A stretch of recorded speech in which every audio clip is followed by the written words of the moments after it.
Hello, everyone, and welcome to today's episode of World Infonexus, where we dive deep into stories that shake us to our core and make us question the very systems we rely on. I am your host, Sukant Chaudhary, and today we are discussing a tragic and shocking story that has sent ripples through the media and left many of us stunned. The title of today's episode is A Hospital Told Family Their Daughter Had Checked Out. They found out years later her body was in storage. Now, I know this topic might be heavy and it's one that brings up a lot of emotions. So, if you're ready, let's unravel this deeply disturbing story that involves a young woman, a grave administrative failure, and a family that had to endure unimaginable heartache.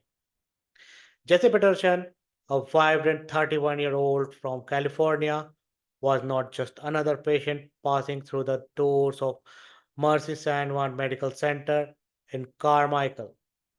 Jesse had been dealing with type 1 diabetes since she was a child. On April 6, 2023, she checked into the hospital after experiencing a diabetic episode. But what was supposed to be a routine medical intervention quickly turned into a nightmare.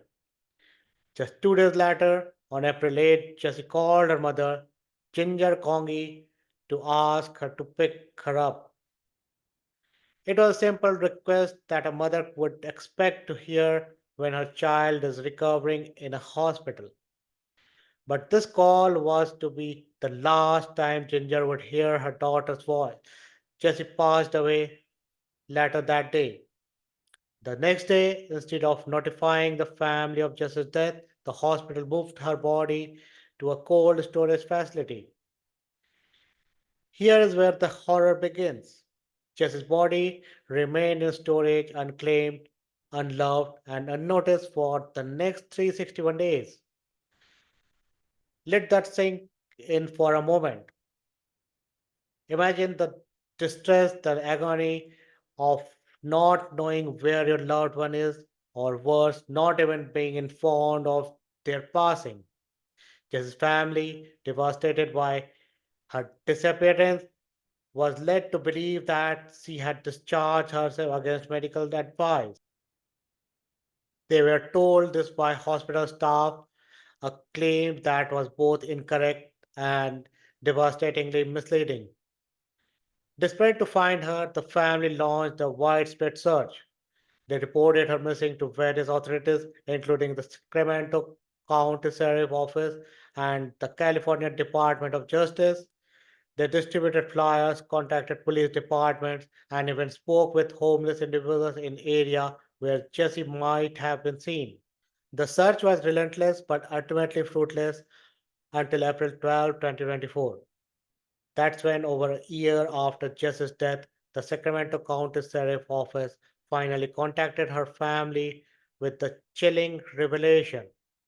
Jess's body had been in cold storage facility for 361 days, labeled Red 22A. It was a revelation that no family should ever have to receive, and it left Jess's loved one with more questions than answers. Why did it take so long for the family to be notified? Why did the hospital mishandle such a crucial aspect of its responsibilities? The legal requirements are clear. Death certificates must be filled within 15 hours of a patient's death. So, how did this horrifying oversight occur?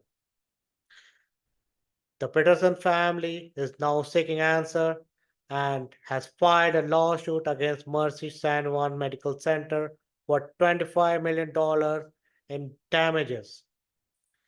They are not just looking for financial compensation, they are seeking justice for what they describe as outrageous and inexcusable negligence.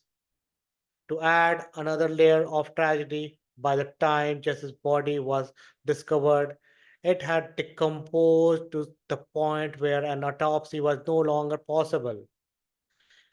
The inconsistencies in the hospital's medical record only deepen the mystery, leaving the family with an insatiable need for clarity and closure.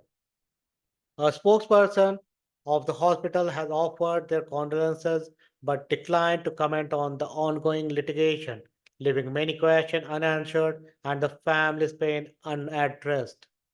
The story is gut-wrenching reminder of how crucial communication and proper procedures are in the healthcare system.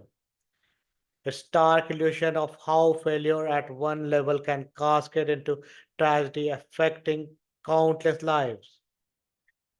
Jesse Peterson's story is not just about one family's loss, it's call for accountability and a reminder to all of us about the need for vigilance and compassion in the systems we trust with our lives. So, as we wrap up today's episode, let's keep Jessie Peterson and her family in our thoughts. May their quest for justice bring out necessary changes in hospital procedures and offer some semblance of peace in the time of mourning. Thank you for joining me on this heavy but important journey. If you found this episode impactful, don't forget to like, share, and subscribe for more updates. Your support helps us bring more stories to light and continue our search for truth. Until next time, take care, stay safe, and stay informed. I'm Sukant Chaudhary, and this has been World Info Nexus. Goodbye for now.